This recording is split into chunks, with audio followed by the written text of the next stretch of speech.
The first step is to remove the initial shock, the shock that's already in there.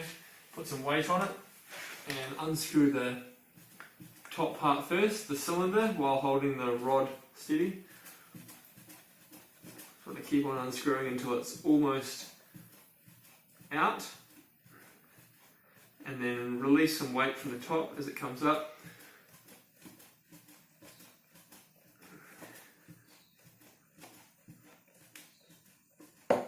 And then it will pop out from the top, and then you can just unscrew the bottom normally.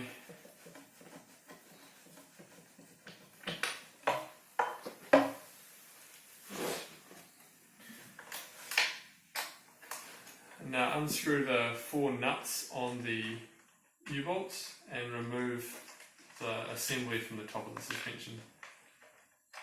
So you remove the rod end, you remove the pin and the 2 U-bolts.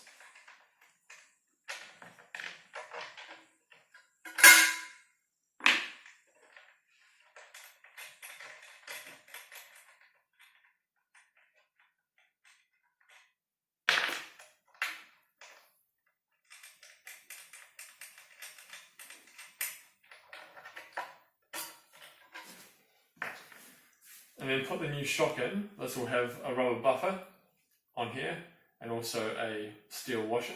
It's not shown on this one. That goes in this way. And you just screw it into the bottom as usual. And then put the rod end on top. So this is the different part. Instead of having the rod end assembly already in the suspension, you put the rod end onto the shock first. Insert the pin into the rod end. So I'll just turn the whole thing around so they can see. So you insert the pin into the rod end first, and now we're going to lift up on the suspension and pop the assembly in.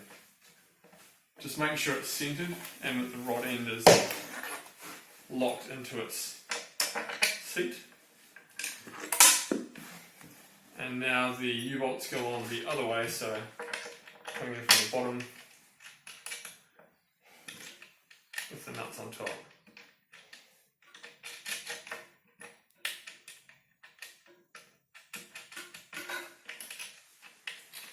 And that is complete.